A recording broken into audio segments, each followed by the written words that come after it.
We're all here. We're all here. Okay. So much has been said about Sunanda and Murli that it would be just pointless for me to repeat it. It is true that I was one of Murli Bhandare's students at the Government Law School, Bombay, as we knew it. But the truth of the matter is that I hardly ever attended his classes. And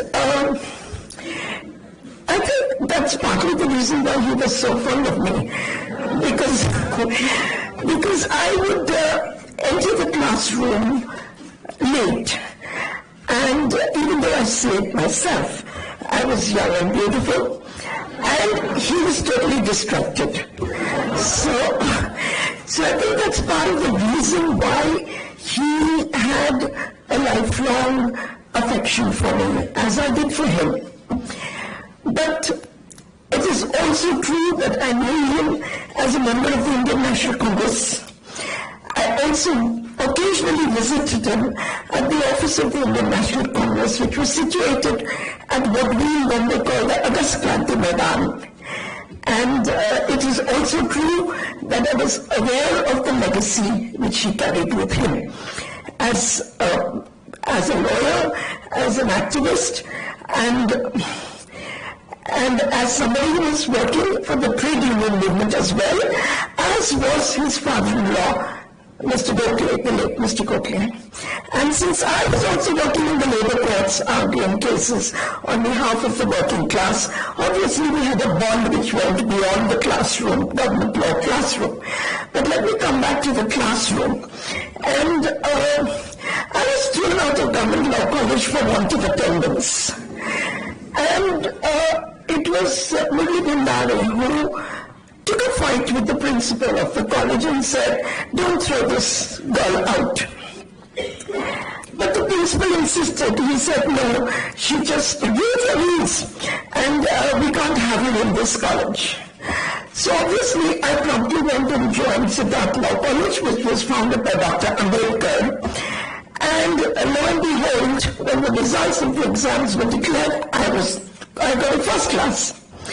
So Murli Bhandare then went to the principal of the school and said, "Look, I told you, I warned you not to throw this girl out, and you threw her out.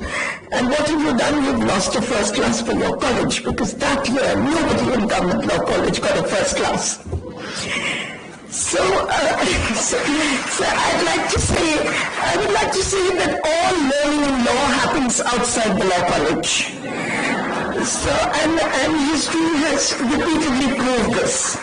History has repeatedly proved this. There are very, very eminent people in the world who are called quote-unquote dropouts, though I don't call myself a dropout. This being said, there was a mention of the word legacy by the learned Chief Justice of the Delhi High Court. I would like to present to you my understanding of what is legacy, and through the children of the Bhandare family.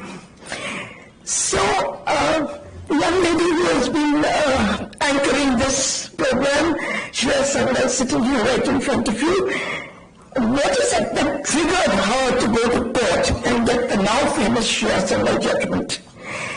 It was the fact that two young women were said to be arrested for simply saying, "Why should the state of Maharashtra shut down when Bal Thackeray dies?" She asked this question to her your grandfather, and I think your grandmother was alive at that time. No, she wasn't. So there was a heat of conversation in the household over this issue. And she was irritated. So ultimately she was told, "Well, if you are so upset by two young women getting arrested, do something about it." And the next thing she did is she came back with a petition drafted when she was not yet a lawyer. And the petition got filed, and the rest is history. All of you know the Shreya Sandal case. That is legacy. Those were the values which her grandparents passed on to her. And the other thing was, Yes, it is truly the meaning of the word legacy. The values of the Indian trading movement are the only legacy that we can carry forward in this country and nothing else. And she did that. Then we come to another grandchild, the young lady who presented the award to the collective, to the madam who presented an award by a very distinguished person. And she, at the age of 14, was given a prize which was very substantial for her age, almost 11 lakhs. And she was asked by her parents, what do you want to do with this money? And she said, give it to the slum dwellers who are living next door. That is legacy. Those are the values that the family has carried forward. And now I'm going to move on to say what I want to say. I think the Chief Justice of India has very clearly told us what is constitutionalism as distinguished from a constitutional text. And so I need not really repeat all of that. But just a few words, when I was asked to do this lecture, I was requested by Namita to make sure that I focus my talk on the rights of women. And she actually wanted me to say something about gender in the title of this lecture. And I said, no, Namita, I'm going to call it India's modern constitutionalism. I do call myself a feminist lawyer, but there can be no feminism without constitutionalism, and no constitutionalism without feminism. They are bound to each other like twins, and therefore to even begin to talk about women without constitutionalism would be a bit of a poor joke. And so I decided to stick to my own subject. Constitutionalism does impose limitations on state power.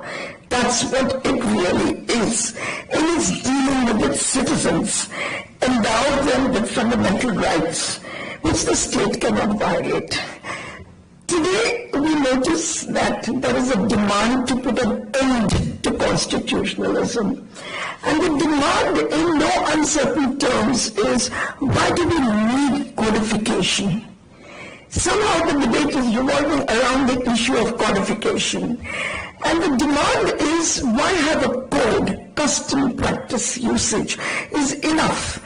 Custom, practice, and usage we've had in this country for centuries, and that is what governs us. I will talk about that a little later, but this is just to illustrate what exactly is the demand that is there in the country today. As the Chief Justice said, this subject is of contemporary relevance to us. Now, the judiciary, of course, is meant to be the guardian of these rights that we possess, and I think it's time to do a reckoning. Have they really been the guardians of the rights which have been endowed to us by the Constitution? The other implication of constitutionalism is that the Constitution is a binding norm. Today we are told, let's treat the Constitution as more guidelines. We don't need to treat it as a binding norm. So we need to remind ourselves that constitutionalism means that the Constitution is a binding norm, binding on our citizens, binding also on those who hold positions of constitutional power. It's also a call to accountability to citizens in their interaction with each other, as also of state organs. Of course, we all know what the Constitution promises. It promises justice, social, economic, and political. It promises economic justice and its directive principles, all of which I will not read out to you, but they are supposed to be binding in the matter of lawmaking. We must ask ourselves a question that Martin Nussbaum would have asked. Does the Constitution adequately address the question of the suffering and compassion? And do we fully share that responsibility for such suffering as being a human species? Among all sentient beings, we humans alone have free will and the capability of making change, the change that we wish to see. And therefore we must take complete responsibility for building the nation we wish to see. The Constitution addresses itself to future generations, to the young global citizens of our times, and not to those who wish to return to power structures of centuries gone by. It is a break from the past. I believe in the clean slate theory. I believe that Indian society was governed by rigid hierarchies of caste, on the top of which were the Brahmins, who had the God-given right to ordain kings. However, as a powerful counterculture to Brahmanism, we also had atheistic traditions, such as Buddhism, which emerged advocating equality and rejecting the rigid caste hierarchies. It emphasized the universality of suffering and promoted the idea that all individuals, regardless of caste, had the potential to attain enlightenment. Buddhism challenged the foundational principles of caste-based citizenship. Discrimination. When you come to colonial rule, it reinforced exclusions in relation to caste, gender, and religion. On these lines, the Constitution not only reflects this sharp break from centuries of oppression and also from colonial rule. It is normative in its content, and it entrenches a vision of a modern society, the society that the Chief Justice spoke about, based on an egalitarian political and social order. It promotes scientific and rational thought. In all walks of life, faith and belief are not the basis of lawmaking, but at the same time, the right to freedom of conscience and religion is protected for all persons under the Constitution of India. This shared vision, which emerged from the freedom movement, is what our Constitution is based on. The movements against British rule, of course, were led, as we all know, by Gandhi and Nehru, which demanded equality and self-determination for Indians and ultimately secured independence. India chose self-determination by declaring itself a republic, shaping the national identity and committing to a mission beyond independence. The fructification of this movement is what we see in the Constitution of India, the Supreme Lex. All of you know the Objectives Revolution which was introduced in the Constituent Assembly, so I won't bother you by reading it, except to once again point out, as did the Chief Justice, that we drew from the legacy of the revolutions which went before our own, the French Revolution, the American Revolution, and that is why I chose to title this speech as India's modern constitutionalism. By the time the Constitution came to be framed, the Objectives Resolution was already agreed upon, and I will have a few words to say to you about recent comments that have been made about the original, quote-unquote, original Constitution. I read recently that the Honorable Vice President of India said that we must circulate for our children, quote-unquote, the original Constitution. So what is the original Constitution is the question. He seems to think it is the copy of the Constitution which has several illustrations, of which there are 3 copies, 2 being in Parliament, 1 in the Supreme Court. But those illustrations claim to be done in the year 1954. It is not the original Constitution. The original Constitution doesn't have any of those illustrations, and his comment was, we must circulate this so that children know that the original Constitution of India had illustrations of Ram in it. So this is not only misinformation, but it would be interesting, as I did when I researched this paper, to have a look at what is the original Constitution. It was introduced on the floor of Parliament, and it came into force with immediate effect on 26 November 1949. And some provisions came into force. There were the provisions relating to citizenship, the provisions relating to a provisional parliament, the provision relating to the president's oath. And the rest of the provisions came into force on, as we all know, on 26 January 1950. So what will we call the original constitution? That is something that I think we need to educate ourselves about. I come back to this clean state theory. India ceased to be a colony, as we all know, in 1947, and through the process of self-determination and the freedom movement, we became a republic. What came into existence, we must remember, is a successor state, which is sui generis. The Constitution of India is sui generis.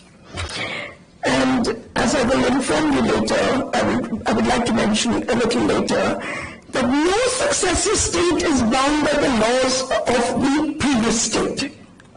It is up to us to write on that clean slate, and we wrote what we wanted to write on the clean slate when we adopted this constitution. Change happens, formal and informal change happens, and the only question is what is the direction of the change. The Supreme Court of India has, however, told us that there are certain basic features of the Constitution which cannot be altered, and these include inter alia democracy, the rule of law, secularism, federalism, judicial review, separation of powers, supremacy of the Constitution, independence of the judiciary, and republicanism. Here also a little aside that might help some of you to recall your own history. Sometime in 1999, attempts were made to quote-unquote review the Constitution by the Vajpayee government. And at that time, the President of India was Mr. Narayanan.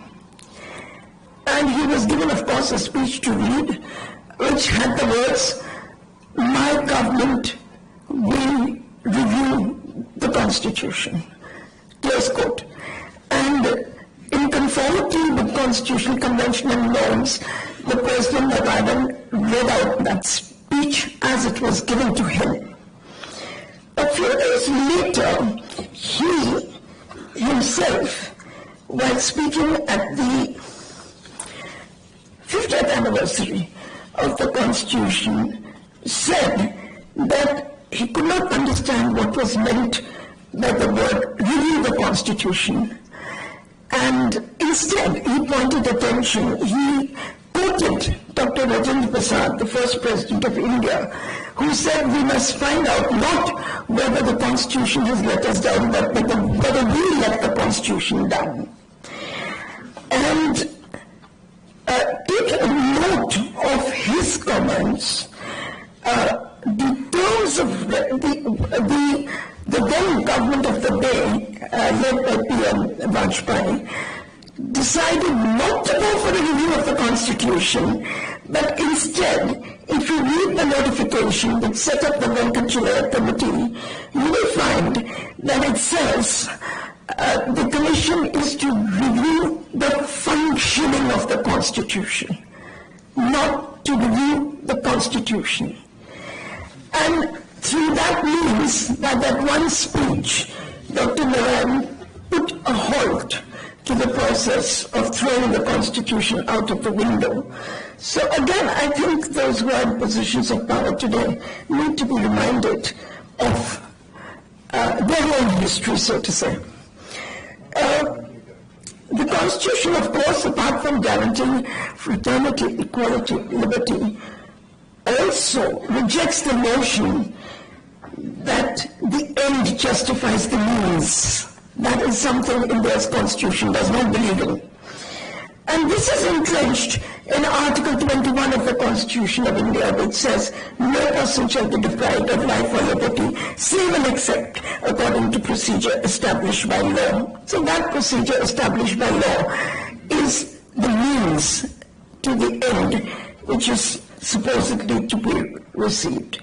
And the Supreme Court has, of course, said that that procedure has to be just, fair, and reasonable. I'm delighted to see in the audience Rajiv Tandon, You must all read his brief book on the Indian Constitution, published way back in 2015. Surely it's time for him to revise his book. But what is important about that is not the title of the book. We can all give our books the title, The Constitution of India. What is interesting about that book is the subheading of that. And the subheading, correct me if I'm wrong, is Miracle, Surrender, Hope. And when I first looked at the title, I said, oh my, why is he talking about miracles? And then I said, after reading the book, I said to myself, if I were to subtitle this book, I would call it Magic instead of Miracle. That is the making of the Constitution of India, a miracle, a piece of magic. He calls it surrender because it has within it the elements of a police state, if I've understood it correctly. And then we come to the question of hope. Hope, I think, he finds residing in civil society, and so do I. So I can only appeal to him to 10 years on, whether he would still call the Indian Constitution Miracle, Surrender, Hope, or might want to change the subtitle to something else. So, coming back to the Constitution, we, of course, gave up the chains of servitude. It was a means of individual liberation as also collective liberation. And we cannot forget that the Constitution called upon us to take our place, rightful place, amidst the nations of the world. And that is how we came to be a very respected member of the United Nations because of this modern constitution of ours. So just to recapitulate so that we don't miss out on the teleological mission of the Constitution of India, I'd like to quote from a judgment of the Supreme Court in the Shabrimala case. Here's the quote, open inverted commas, reading Dr. Ambedkar compels us to look at the other side of independence. I don't have time today to give you those statistics, but the other side of independence doesn't look too good to me. Besides the struggle for independence from British rule, there is another struggle going on since centuries, and which still continues. That was a struggle has been for social emancipation. It's a struggle that the Kerala Women's Collective has carried forward in resisting sexual harassment at the workplace. It has been a struggle for the replacement of an unequal social order. It has been a fight for undoing historical injustices and for righting fundamental wrongs with fundamental rights. The Constitution of India is the end product of both these struggles. It is a foundational document which is the text and spirit aims at a social transformation, namely the creation and preservation of an equal social order. The Constitution represents the aspirations of those who were denied the basic ingredients of a dignified existence. These words are written in the year 2022, if I'm not mistaken, and they're really true today. So the journey for social reform, and by the way, these words were written in a petition which called for an end to a practice which denied women of menstruating age between 10 and 50 from entering a temple